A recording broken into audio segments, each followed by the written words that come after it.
نہایت ہی قابل صد احترام دوستوں بزرگوں،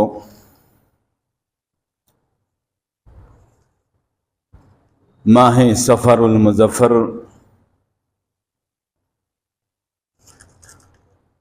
کو ہم اپنی زندگیوں میں پا رہے ہیں، اور یہ ماہ اپنے اختتام کے قریب ہے۔ اس کے بعد سے ماہ ربیع الاول شریف کا آغاز ہونے کو ہے، اور ربیع الاول شریف وہ مبارک مہینہ ہے کہ جس میں پیارے محبوب صلی اللہ علیہ وسلم کی آمد ہوئی، اور ربیع کا معنی بہار کا ہوتا ہے، تو ربیع الاول کا معنی ہوا پہلی بہار۔ جب بہار آتی ہے تو اس کے اثرات ظاہر ہونا شروع ہو جاتے ہیں، زمین سرسبز ہو جاتی ہے، ٹنڈ و منڈ درختوں کی شاخوں پر پتے سبز ہونا شروع ہو جاتے ہیں، گلشن کے اندر بہار کے اثرات شروع ہو جاتے ہیں۔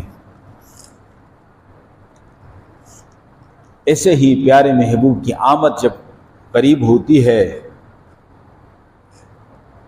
تو ماحول کے اندر ایسے اثرات ظاہر ہوتے ہیں، مسلمانوں کے جذبات مچلتے ہیں، کیونکہ یہ عظمت رسول صلی اللہ علیہ وسلم کا عظیم موسم آتا ہے، اور ہر مسلمان پیارے محبوب کا تذکرہ چاہتا ہے۔ اس لیے میں نے آپ کے سامنے اس آیت کا انتخاب کیا کہ اللہ کریم نے اپنے ایمان والے بندوں سے فرمایا، مخاطب کیا کہ لقد من اللہ علی المؤمنین، بے شک اللہ نے احسان فرمایا ایمان والوں پر، اذ بعث فیہم، جب بھیجا ان میں، رسولا، ایک رسول، من انفسہم، انہی میں سے، انہی کے خاندان میں سے۔ اس رسول کا مشن کیا ہے؟ یتلو علیہم آیاتہ، وہ اللہ کی آیتیں پڑھ پڑھ کر ان کو سناتا ہے، اور اس کے نتیجے میں وَيُزَكِّيهِمْ، ان کو ظاہری اور باطنی گناہوں سے، شرک اور بت پرستی سے، اور ہر قسم کی نجاستوں سے ان کو پاک کرتا ہے۔ وَيُعَلِّمُهُمُ الْكِتَابَ، اور وہ کتاب جو اس پہ نازل کی گئی ہے اس کی تعلیم بھی دیتا ہے، والحکمت، اور اپنی سنت کی تعلیم بھی دیتا ہے۔ یہ اس پیارے نبی کا مشن ہے، اس کی ڈیوٹی ہے، اس کا پیغام ہے، اس کا منصب ہے۔ اور فرمایا وَإِن كَانُوا مِن قَبْلُ، اگرچہ پیارے محبوب کی آمد سے پہلے، لفی ضلال مبین، یہ لوگ صریح گمراہی میں تھے، شرک اور بت پرستی میں تھے، اور جہالت کی انتہا پر تھے۔ 360 بت مکہ مکرمہ میں رکھے تھے، ان بتوں کی پوجا کرتے تھے، اپنی معصوم بچیوں کو زندہ درگور کرتے تھے۔ پیارے محبوب تشریف لے آئے اور ان کی تربیت فرمائی، اور ان کو جینے کا سلیقہ سکھایا، ان کو انسانیت سکھائی، انہیں شعور آیا، وہ انسان بنے، وہ پیشوا بنے، وہ مقتدی بنے۔ اور وہ لوگ جو کسی وقت جہالت کی انتہا پہ تھے، ان لوگوں کو اللہ نے قیامت تک کے لیے نمونہ بنا دیا، اور اللہ نے اپنے پاک کلام میں فرما دیا کہ فَإِنْ آمَنُوا بِمِثْلِ مَا آمَنْتُمْ بِهِ فَقَدِ اهْتَدَوْا، قیامت تک آنے والے انسانوں تم اس طرح کا ایمان لے آؤ جس طرح میرے پیارے محبوب کے صحابہ آپ پہ ایمان لائے تھے، تب تو تم ہدایت یافتہ ہو جاؤ گے۔ اگر اس طرح کے ایمان نہیں لاؤ گے تو تمہارا ایمان قبول نہیں ہوگا۔ اس کو معیار بنا دیا۔ اللہ اکبر۔ کس نے ذروں کو اٹھایا اور صحرا کر دیا، کس نے ذروں کو اٹھایا اور صحرا کر دیا، کس نے قطروں کو ملایا اور دریا کر دیا، دلوں کو روشن اور آنکھوں کو بینا کر دیا، جو نہ تھے خود راہ پر وہ اوروں کے ہادی بن گئے، کیا نظر تھی کہ جس نے مردوں کو مسیحا کر دیا۔ پیارے محبوب کی آمد کے ساتھ اللہ نے انسانیت کو یہ شعور عطا فرمایا، یہ فضیلت عطا فرمائی، یہ مقام عطا فرمایا۔ اس لیے اللہ نے اپنے پاک کلام میں فرمایا کہ لقد من اللہ علی المؤمنین، بے شک اللہ نے احسان فرمایا ایمان والوں پر، اذ بعث فیہم رسولا من انفسہم، جب بھیجا ان میں اپنے پیارے رسول کو انہی میں سے۔ ایک تو یہ انعام کہ اپنے پیارے محبوب کو بھیجا، ایک یہ انعام کہ انہی میں سے بھیجا۔ اور پیارے محبوب صلی اللہ علیہ وسلم ہاشمی اور قریشی ہیں اور اسی خاندان میں سے ہیں۔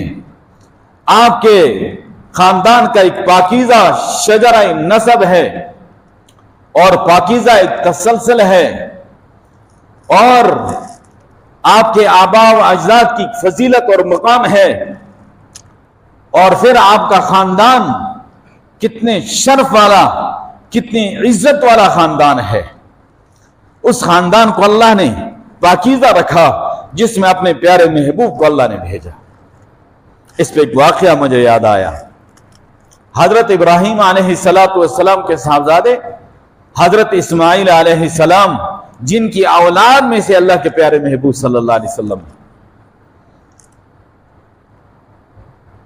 اور یہ تو قرآن حدیث سے اور تاریخ سے بالکل واضح ہے کہ یہ موجودہ مکہ مکرمہ اور وہاں کی مبارک وادی اور حرم، اس کی بنیاد کس طرح اللہ کے خلیل نے رکھی، اور کس طرح حضرت اسماعیل علیہ السلام کی وہ معصوم ایڑیاں جہاں رگڑی گئی، وہاں سے اللہ نے زمزم کا چشمہ جاری کر دیا، اور اللہ نے اس مقام کو فضیلت عطا کی۔ اللہ کا گھر وہاں آباد ہوا، اور وہیں سے جہاں بنیادیں دب چکی تھی، اللہ کے خلیل نے اپنے فرزند کے ساتھ مل کر تو بیت اللہ کی بنیادوں کو اٹھایا۔ وَإِذْ يَرْفَعُ إِبْرَاهِيمُ الْقَوَاعِدَ مِنَ الْبَيْتِ وَإِسْمَاعِيلُ، اور جب اٹھایا ابراہیم علیہ السلام نے بیت اللہ شریف کی بنیادوں کو، اور اسماعیل علیہ السلام کو ساتھ لیا۔ رَبَّنَا تَقَبَّلْ مِنَّا إِنَّكَ أَنْتَ السَّمِيعُ الْعَلِيمُ، اے ہمارے پروردگار اس کو ہم سے قبول فرما، بے شک تو ہی سننے والا اور جاننے والا ہے۔ ہمارے دلوں کی چاہتوں کو، ہمارے ارادوں کو، ہمارے جذبات کو، ہمارے خلوص کو تو جانتا ہے۔ یہ دعا اس وقت فرمائی تو حضرت اسماعیل علیہ السلام کا ایک قبیلے میں رشتہ ہوا، تو قبیلہ بنو جیرام میں، اور ظاہر ہے پانی کا چشمہ جب لوگوں نے دیکھا تو قافلے گزرتے تھے، انہوں نے کہا ہم تو عرصے سے گزرے ہیں، یہاں تو ان کو نہ پانی تھا، نہ سبزہ تھا، نہ کچھ تھا، تو آج یہ پانی کا چشمہ پھوٹ پڑا ہے، تو پانی جہاں بھی ہو تو وہاں پر لوگ آبادی بساتے ہیں، اور پانی ایک بنیادی ضرورت ہے، اور انسانی زندگی کا دار و مدار، ہر حیوانات، چرند پرند، یہاں تک کہ نباتات کی زندگی کا دار و مدار پانی پر ہے۔ وَجَعَلْنَا مِنَ الْمَاءِ كُلَّ شَيْءٍ حَيٍّ، ہم نے پانی میں ہر چیز کی زندگی رکھی ہے۔ تو کچھ قبائل گزرے تو انہوں نے کہا بھائی یہاں تو پانی کے چشمے پھوٹ پڑے ہیں، تو وہ ٹھہرنے لگے، اور بہت سارے قبائل وہاں آباد ہو گئے، ان میں قبیلہ بنو جرہم بھی تھا۔ تو اس قبیلے میں حضرت اسماعیل علیہ السلام کا نکاح ہوا۔ حضرت ابراہیم علیہ السلام ملک شام سے تشریف لائے اور ظاہر اللہ کے خلیل ہیں، ابو الانبیاء ہیں، جد الانبیاء ہیں، 24,000 نبیوں کے باپ ہیں، کیا شان اور کیا مقام ہے۔ اونٹ پہ سوار ہیں، تشریف لے آئے، خاص اس مقام پہ پہنچے جہاں پر ان کے فرزند کا گھر تھا۔ دروازے کو دستک دی، ایک خاتون نکلی، حال احوال پوچھا، اسماعیل کہاں ہے؟ کہیں کام تقاضے سے گیا ہے، کیسے گزر بسر؟ اچھی گزر بسر نہیں ہے، حالات مشکل ہیں، مشکل میں گزارا ہے۔ اللہ کے خلیل نے اپنی اس بہو سے کہا، وہ نہیں پہچان رہی کہ یہ کون ہستی، کہا کہ جب اسماعیل آ جائے سلام کہنا، اس طرح شام سے ان سے کہنا بابا جی آئے تھے، سلام کہہ رہے تھے، اور وہ کہہ رہے تھے کہ تمہارے دروازے کی جو چوکٹ ہے اس کو چینج کر دو، تبدیل کر دو۔ سلام کیا چلے گا۔ اسماعیل علیہ السلام جب تشریف لے آئے تو ان کی اہلیہ نے ان کو وہ کارگزاری سنائی اور وہ عجیب و غریب پیغام بھی سنا دیا کہ بابا جی نے یہ پیغام دیا ہے۔ وہ تو نہیں سمجھی اس کو۔ انہوں نے فرمایا کہ آپ کو پتا ہے وہ کون تھے؟ وہ میرے ابا جی تھے، وہ حضرت ابراہیم علیہ السلام تھے۔ پیغام کیا تھا؟ پیغام یہ تھا کہ تمہارے دروازے کی چوکٹ ٹیڑھی ہے، اس کو تبدیل کر دو۔ اشارہ تھا کہ تو اپنی بیوی کو طلاق دے دے، میں تجھے طلاق دیتا ہوں۔ اب بظاہر یہ بڑا مشکل فیصلہ ہے، ایسا نہ ہو کہ آج کل کا والد یا بابا اٹھ کے تو اس طرح کی باتیں شروع کر دے۔ اس کا کوئی پس منظر ہے، اور یہ اس پاکیزہ شجر نسب کو اللہ نے قائم رکھنا تھا جس میں پیارے محبوب کو پیدا کرنا تھا۔ یہ معاملہ کچھ اور تھا۔ بہرحال کچھ عرصہ گزرا، اس کے بعد دوبارہ تشریف لے آئے۔ اتفاقاً اسماعیل علیہ السلام گھر پہ نہیں ہے، ظاہر مرد کام کاج محنت مزدوری اس کے لیے چل نکلتا ہے، خاتون خانہ گھر میں ہوتی ہے، ازل سے اللہ کا دستور یہ ہے، قانون یہ ہے۔ تو ان سے حال احوال پوچھا اور انہوں نے خیر خبر پوچھی۔ انہوں نے کہا کہ سب ٹھیک ہے۔ کہا زندگی کیسے گزر بسر ہو رہی ہے؟ کہا بہت اچھی، اللہ کا شکر ہے۔ کہا بیٹا جب اسماعیل آ جائے سلام کہہ دینا، کون سے کہنا کہ سلام بابا جی آئے تھے، کہہ رہے تھے کہ تمہارے دروازے کی چوکھٹ صحیح ہے، اس کو تبدیل نہیں کرنا ہے۔ چلے گئے۔ اب تشریف لائے تو ان کی یہ جو دوسری اہلیہ تھی، انہوں نے بھی یہ عجیب و غریب پیغام سنا دیا۔ تو ان کو بتایا آپ کو پتا یہ کون ہیں؟ یہ میرے ابا جان حضرت ابراہیم علیہ السلام، اور انہوں نے یہ خوشخبری سنا دی ہے کہ تو بڑی اچھی شکر گزار بندی اور اچھی بیوی ہے، وفادار بیوی ہے، اور تجھے میں اپنی زندگی سے کبھی جدا نہ کروں۔ اب بظاہر یہ ایک واقعہ ہے، لیکن اس کا ایک پس منظر ہے۔ وہ پس منظر یہ ہے کہ اللہ نے اپنے پیارے محبوب صلی اللہ علیہ وسلم کے مبارک خاندان میں، مبارک شجرہ نسب میں، اور تو اور کسی ناشکری خاتون کو بھی اللہ تبارک و تعالیٰ نے نہیں رہنے دیا۔ یہ ایسا پاکیزہ شجرہ نسب ہے کہ خدا نخواستہ بد کردار یا کسی اور بری صفت کی حامل ہونا تو دور کی بات ہے، ناشکری والی صفت بھی اس خاندان میں کسی میں نہیں رہنے دی اللہ نے۔ ایسا پاکیزہ خاندان، ایسا پاکیزہ شجرہ نسب اللہ نے محفوظ پیارے محبوب تک پہنچایا اور اپنے پیارے محبوب کو پیدا فرمایا۔ تو آپ صلی اللہ علیہ وسلم کا دنیا میں تشریف اللہ نے بھیجا ہے اور آپ تشریف لے آئے، یہ ایک مستقل اللہ کی نعمت ہے، عظیم احسان ہے، عظیم نعمت ہے۔ اللہ کے بے شمار انعامات ہیں، بے شمار احسانات ہیں، اور اتنی نعمت ہیں کہ فرمایا وَإِن تَعُدُّوا نِعْمَتَ اللَّهِ لَا تُحْصُوهَا، اگر تم اللہ کی نعمتوں کو گننا چاہو تو گن بھی نہیں سکتے۔ شکر ادا کرنا تو دور کی بات ہے، لیکن کسی نعمت کو، کسی احسان کو اللہ نے نہیں جتلایا۔ ایک نعمت اور احسان ہے کہ جس کو اللہ نے جتلایا ہے، اور وہ پیارے محبوب صلی اللہ علیہ وسلم کی ذات اقدس ہے۔ اس کی وجہ یہ ہے کہ اللہ کے جتنے انعامات ہیں، جتنے احسانات ہیں، اس کی تکمیل اللہ کے پیارے محبوب صلی اللہ علیہ وسلم کی تشریف آوری پر ہوئی ہے۔ اور میں اگر کہوں کہ بہت سارے اللہ کے انعامات ہم پر پیارے محبوب کے صدقے سے ہیں، تو یہ بھی وجہ ہے کہ ہمیں ایمان ملا تو پیارے محبوب صلی اللہ علیہ وسلم کی برکت سے ملا، ہمیں قرآن ملا تو پیارے محبوب صلی اللہ علیہ وسلم کے صدقے سے، ہمیں رمضان ملا تو پیارے محبوب صلی اللہ علیہ وسلم کے صدقے سے ملا، ہمیں جنت ملے گی تو پیارے محبوب صلی اللہ علیہ وسلم کے صدقے سے۔ یہ چیزیں تو ہم سارے اس کو محسوس کرتے ہیں کہ آپ صلی اللہ علیہ وسلم کی تشریف آوری ہوئی تو ایمان ملا، اسلام ملا، دین ملا، قرآن ملا، رمضان کی بہاریں ملی، جنت کی بہاریں اور نعمتیں ملیں گی، یہ سب پیارے محبوب کی آمد کی بات ہے۔ لیکن کچھ نعمتیں ایسی ہیں کہ ان کی تکمیل پیارے محبوب صلی اللہ علیہ وسلم کی آمد پر ہوئی ہے، اس لیے اللہ نے اس احسان کو، اس نعمت کو جتلایا ہے، باقی کسی نعمت کو نہیں جتلایا۔ مثال کے طور پہ ہمارا وجود ہے، اللہ نے ہمارے وجود کو پیدا کیا، ہمیں اللہ نے آنکھیں دی ہیں، اللہ نے ہمیں زبان دی ہے، اللہ نے ہمیں کان دیے ہیں، اللہ نے ہمیں دل و دماغ کی نعمتیں دی ہیں، اللہ نے ہمیں ہاتھ پاؤں کی نعمتیں دی ہیں، یہ ساری نعمتیں اللہ نے دی ہیں۔ لیکن ان نعمتوں کے استعمال کا طریقہ اللہ کے پیارے محبوب صلی اللہ علیہ وسلم نے بتلایا ہے کہ آنکھوں کو کہاں استعمال کرنا ہے۔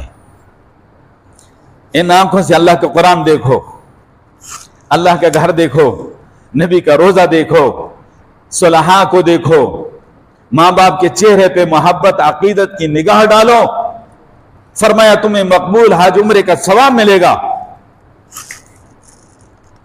اور ان آنکھوں کو غلط نہ استعمال کرو، فحش مناظر اس آنکھوں کے ذریعے سے نہ دیکھو، بے حیائی کے مناظر نہ دیکھو، غیر محرم کو نہ دیکھو، ناجائز محل اور مقام پر نگاہ نہ ڈالو۔ یہ آپ صلی اللہ علیہ وسلم نے بتا دیا، تو یہ آنکھیں ہم نے جب پیارے محبوب کے حکم کے مطابق استعمال کی تو یہ آنکھیں انشاءاللہ ہمیں جنت میں لے جائیں گی۔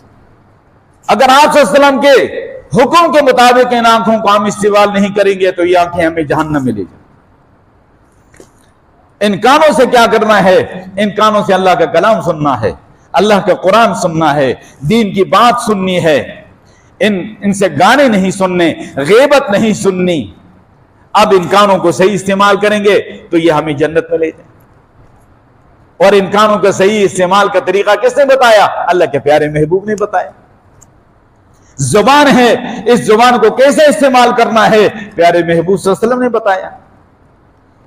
اس زبان سے اللہ کا ذکر کرو، اللہ کو یاد کرو، اچھی بات کرو، خیر خواہی کی بات کرو، نفع کی بات کرو، اور لوگوں کے درمیان اتفاق اور اتحاد کی فضا پیدا کرنے کے لیے بات کرو، لوگوں کو لڑانے کی بات نہ کرو، فساد کی بات نہ کرو، چغلی نہ کرو، غیبت نہ کرو، اور کسی کو گالم گلوچ نہ کرو، کسی کو تانے نہ دو۔ تو یہ زبان اگر پیارے محبوب کے طریقے کے مطابق استعمال ہوئی تو یہ ہمیں جنت میں لے جائے، اور اگر آپ صلی اللہ علیہ وسلم کے طریقے کے خلاف استعمال ہوئی تو یہ جہنم میں لے جائے گی۔ اور فرمایا میری امت کے زیادہ تر لوگ زبان کی کاٹ کی وجہ سے جہنم کا ایندھن بنیں گے، زبان کا غلط استعمال۔ اس طرح انسان کے دل و دماغیں، ہاتھ پاؤں، ان کو پیارے محبوب صلی اللہ علیہ وسلم کے حکم کے مطابق، شریعت کے مطابق استعمال کرو تو یہ تمہیں جنت میں لے جانے کا ذریعہ بن جائیں گے۔ اگر شریعت کے خلاف استعمال کرو گے جہنم میں لے جانے کا ذریعہ بنیں گے۔ اس لیے میں نے عرض کیا کہ پیارے محبوب صلی اللہ علیہ وسلم کی آمد کی وجہ سے اللہ کی نعمتوں کی تکمیل ہوئی۔ میں نے جسم کی مثال دی ہے، ورنہ اس کائنات میں بے شمار مثالیں اور بے شمار ایسی نعمتیں ہیں کہ ان کو پیارے محبوب صلی اللہ علیہ وسلم کے طریقے کے مطابق استعمال کریں گے تو یہ ہمیں جنت میں لے جائیں، اور آپ صلی اللہ علیہ وسلم کے طریقے کے مطابق استعمال نہیں کریں گے تو یہی ہمارے جسم کے اعضاء ہمیں جہنم میں لے جائیں گے۔ تو بہرحال انشاءاللہ اس آیت کی روشنی میں مزید بات ہوگی۔ تو اللہ نے یہاں پر احسان جتلایا، انعام جتلایا کہ لقد من اللہ علی المؤمنین، بے شک اللہ نے انعام اور احسان فرمایا ایمان والوں پر، اذ بعث فیہم، جب بھیجا ان میں رسولا، ایک رسول، من انفسہم، انہی میں سے۔ اس ٹاپک پہ اگر میں بات کروں کہ یہ اللہ کا کتنا بڑا احسان ہے کہ پیارے محبوب صلی اللہ علیہ وسلم کا مبارک خاندان ہے، مبارک شجر نسب ہے، آبا و اجداد ہیں، آپ کے چاچے ہیں، آپ کی پھوپیاں ہیں، آپ کی اولاد ہے، آپ کی ازواج ہے، آپ کا خاندان ہے۔ یہ ایک عظیم نعمت ہے، اللہ نے انسانوں میں پیارے محبوب کو بھیجا۔ اگر کوئی فرشتہ آ جاتا تو نہ اس کے ابا ہے، نہ اماں ہے، نہ خاندان ہے، نہ بیٹے ہیں، نہ اولاد ہے، نہ ازواج ہے۔ یہ خاندانی جو تقدس ہے، رشتوں کا جو تقدس ہے، جو احترام ہے، جو محبت ہے، یا رشتوں کی جدائی پہ انسان کو جو دکھ ہے، اس کا احساس کیسے ہوتا فرشتوں؟ یہ مستقل اللہ کے انعام اور احسان ہے کہ آپ صلی اللہ علیہ وسلم کا خاندان ہے، آپ کے چچا آپ کی زندگی میں فوت ہوئے، آپ کی پھوپیاں آپ کی زندگی میں فوت ہوئی، 3 بیٹیاں آپ کی مبارک زندگی میں فوت ہوئی، آپ کے بیٹے آپ کی مبارک زندگی میں فوت ہوئے، آپ کے خاندان کے لوگ، آپ کے صحابہ آپ کی زندگی میں فوت ہوئے۔